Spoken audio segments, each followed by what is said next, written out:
Daily, weekly और monthly राशिफल के साथ साथ ज्योतिष, वास्तु, मंत्र आदि से जुड़ी वीडियोस रेगुलरली पाने के लिए चैनल को अभी सब्सक्राइब कीजिए और बेल नोटिफिकेशन पे भी क्लिक कीजिए ताकि नई वीडियो की नोटिफिकेशन आपको समय पर मिल जाए।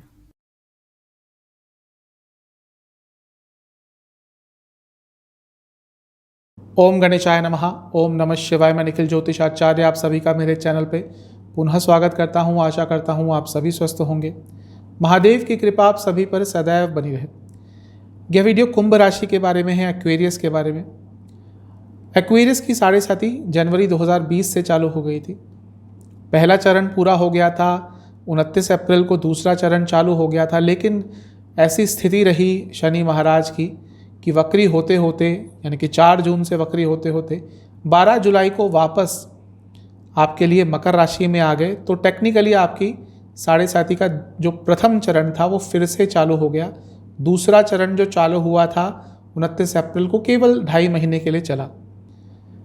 अब ये जो टेक्निकली दोबारा आपके 7.5 का पहला चरण स्टार्ट हुआ है, इसमें शनि महाराज आपको कुछ सिखाना चाहते हैं, कुछ ना कुछ आपको बताने आए हैं कि इन चीज़ों में सुधार कर लो। तो इस वीडियो में हम इसी चीज़ पर विश्लेषण करेंगे। इसके साथ ही देखेंगे कि आपका प्रथम चरण जो 7.5 का था वो कैसा गया होगा, क्या क्या आपने चीज़ें सही होंगी, क्या महसूस किया होगा, इस पर भी एक विश्लेषण करेंगे। और इसके साथ ही एक उपाय भी बताऊंगा जो आपके लिए, ये जो टेक्निकली आपकी 7.5 का फिर से प्रथम चरण चालू हो गया है, इसमें आपको मदद करेगा और आने वाले समय में भी आपको कुछ सकारात्मक प्रभाव देके जाएगा। तो शुरुआत करते हैं इस राशिफल का। सबसे पहले देखेंगे कि आपकी 7.5 का पहला चरण कैसा गया होगा। सबसे पहले शुरुआत करेंगे, देखेंगे आपकी 7.5 का पहला चरण कैसा गया होगा। 24 जनवरी को शनि महाराज आपकी राशि से 12वें स्थान में आ गए थे, यानी कि मकर में। 7.5 पनौती, ढैया आदि राशि से ही देखे जाते हैं। तो जब प्रथम चरण चालू हुआ होगा उसमें काफ़ी नुकसान हुआ होगा आपको, कई तरह का, ना केवल पैसों का, बहुत तरह के नुकसान आपने झेले होंगे। वो मान सम्मान का भी हो सकता है, किसी अपने का जाने का भी नुकसान हो सकता है। वो जो क्षति होती है वो अपूर्णीय होती है। हो सकता है कोई ऐसा व्यक्ति जो बहुत नज़दीक हो, इस संसार को छोड़कर चला गया हो। ये जो पूरा कालखंड था 2.5 साल का, इसमें आपको बहुत इरिटेशन होती होगी, छोटी छोटी चीज़ें आपको परेशान करती होंगी, इरिटेट करती होगी। जो चीज़ें आप पहले बहुत आराम से इग्नोर कर देते थे, कोई बात नहीं, तो कुछ नहीं है, उन्हीं चीज़ों पर आपका गुस्सा निकलता होगा, भड़क जाते होंगे। और ये आपके व्यक्तित्व का एक हिस्सा बन गया होगा, जिसके कारण कई लोग आपसे दूर हो गए होंगे, खर्चे बढ़े होंगे, इनकम में कमी आई होगी। इससे पहले आप जितना भी कमाते होंगे, बहुत लोगों के लिए ऐसा होगा, कुछ के लिए नहीं आया होगा ऐसा प्रभाव जिनकी दशा अंतर्दशा अच्छी चल रही थी। अदरवाइज कई लोगों के इनकम में कटौती हुई होगी, कमी आई होगी। बीमारियों ने आपको घेर लिया होगा, ना केवल आपको, आपके घर में भी किसी सदस्य को बीमारी कोई ना कोई लग गई होगी जो बहुत पीड़ादायक होगी। मानसिक शारीरिक दोनों तौर पर आपको भी कष्ट आए होंगे। जीवन में स्थिरता की कमी आ गई होगी। आपको लग रहा होगा कि स्टेबिलिटी है ही क्या, स्टेबिलिटी चीज़ क्या होती है वो भूल ही गए हैं, क्योंकि ज़्यादातर इस पहले चरण में आपको इन अनस्टेबिलिटी ही झेलने को मिली होगी। संन्यास का भाव बहुत बार आया होगा। वैसे भी कुंभ राशि के जातकों में होता है संन्यास का भाव, लेकिन इस समय तो बहुत प्रबल हो गया होगा। कई बार आपने विचार बना लिया होगा कि भाई कोई बात नहीं, जो प्रॉपर्टी है बेच बाच कर जितना पैसा होता है, कहीं जाएंगे पहाड़ों में, डालेंगे उसको पैसा थोड़ा बैंक में और इंटरेस्ट के साथ अपना समय व्यतीत करेंगे, सिंपल समय। बहुत बार ऐसा मन में आया होगा। लोगों से बहस बहुत होती होगी आपकी, छोटी छोटी, जैसा मैंने कहा, फ्रस्ट्रेशन आपके अंदर बहुत रही होगी, तो उसका प्रभाव हर चीज़ पर पड़ा होगा। छोटी छोटी चीज़ों पर लोगों से नाराज़ हो जाना, बहस होना, अपनी बात कम्युनिकेट नहीं कर पा रहे होंगे। मन में तो चलता होगा, शायद कुछ सही भी चलता होगा किसी के लिए, लेकिन जब वो आपके मुख से बाहर निकलता है, लोगों को लगता होगा कि आप व्यंग कस रहे हैं। लोग गलत मतलब निकालते होंगे आपकी बातों का, वाणी से आपके कई शत्रु बने होंगे। छोटी छोटी बातों में आपकी लोग गलतियां निकालना शुरू कर दिए होंगे। ये चीज़ें बहुत आपको, जो अब मैंने कहा था शुरू में, परेशान भी कर रही होंगी, फ्रस्ट्रेट भी कर रही होंगी। आपकी सेविंग्स में कमी आई होंगी। कुटुंब में दरिद्रता का मतलब केवल गरीबी नहीं होता, बहुत तरह की दरिद्रता मानी गई है। जो लड़ाई झगड़े होते हैं घर में, वो भी दरिद्रता होती है। कई ऐसे घर मैंने देखे हैं, बहुत पैसा है लेकिन लोग एक दूसरे से बात नहीं करना चाहते। 10 कमरे हैं घर में, फिर भी महीनों में कोई एक टाइम होता होगा कि लोग एक साथ मिलकर खाना खाते हैं। इसको भी दरिद्रता ही नहीं कहेंगे तो और क्या कहेंगे। घर में बीमारियों का वास भी दरिद्रता होती है। घर में बुरे शब्दों का वास भी दरिद्रता होती है। झगड़े बहुत होते होंगे। आपको आँखों की प्रॉब्लम, डाइजेस्टिव डिसऑर्डर्स, हड्डियों की प्रॉब्लम, स्लीप डिसऑर्डर्स, इन चीज़ों ने भी बहुत तंग किया होगा। कोर्ट केसेस आपके खिलाफ या किसी ना किसी लीगल कार्रवाई में आप फंसे होंगे। दुश्मनी कई लोगों से बड़ी होगी और दोस्त भी दुश्मन बन गए होंगे। ऐसा भी आपके साथ हुआ होगा। आपके ऊपर हो सकता है कोई कर्जा चढ़ गया हो, या आपने किसी को पैसा बहुत विश्वास के साथ दिया। किसी ने आपसे मांगा होगा कि भाई थोड़ा पैसा दे दो, बुरा समय है, लौटा देंगे। वहाँ पे पैसा आपका अटक गया होगा। आपका इन सब सब्जेक्ट्स में ज्योतिष, तंत्र, मंत्र, इनके तरफ बहुत झुकाव रहा होगा और कई लोगों ने इसके बारे में पढ़ना भी शुरू किया होगा। कई लोग ऐसे बोलते हैं हम तो ज्योतिष में मानते नहीं, हम तो कुछ नहीं मानते। ये मैंने कई लोगों को ऐसे देखा है जो पहले बोलते थे। जब बुरा समय आता है सबसे पहले ज्योतिष के पास ही आते हैं। वो जो ईगो होता है वो फिर सारा निकल जाता है उसके बाद। तो कई लोगों का इस समय में जब बुरा दौर आता है ना, ज्योतिष तभी समझ आता है। मैं कई लोगों को ऐसा बोलता हूँ कि ना ही आपको ज्योतिष समझ आए तो अच्छा है, क्योंकि ज्योतिष असल में व्यक्ति को तभी समझ आता है जब उसका बुरा समय आता है, उससे पहले नहीं समझ आता।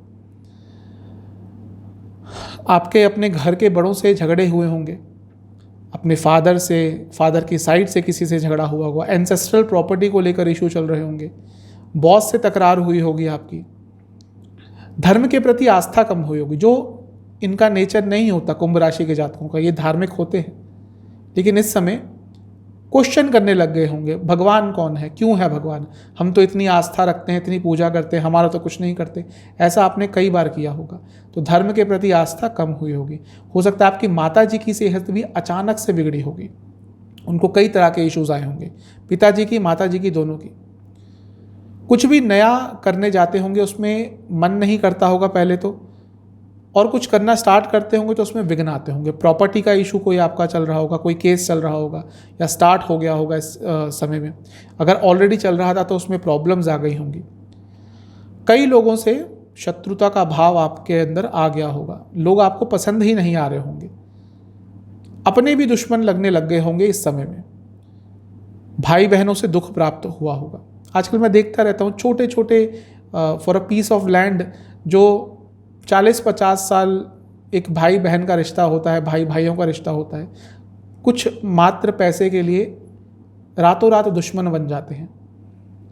ऐसा शायद आपने भी झेला होगा।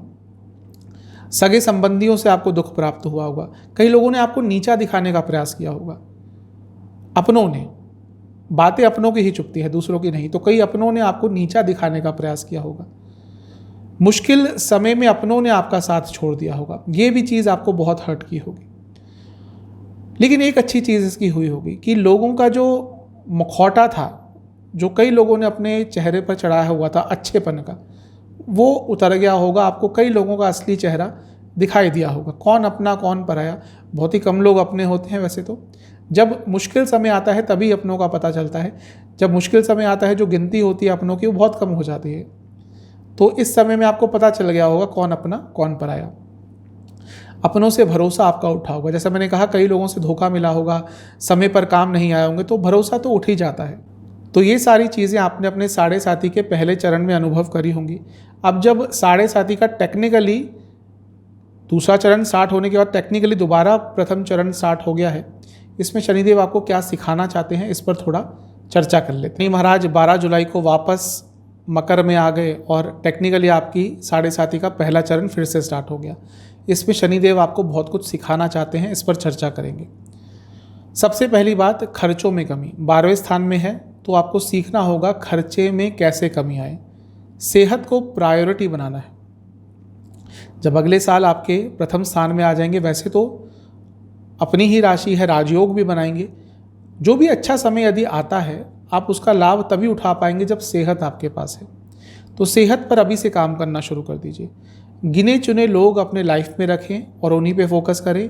अपना जो सोशल सर्कल बहुत बड़ा यदि था उसको सीमित कर लें, ताकि आपकी एनर्जी, टाइम, मनी सब कुछ वेस्ट ना हो। स्पिरिचुअलिटी की तरफ जाइए, अध्यात्म की तरफ जाइए, पूजा पाठ करिए, अच्छा प्रभाव मिलेगा।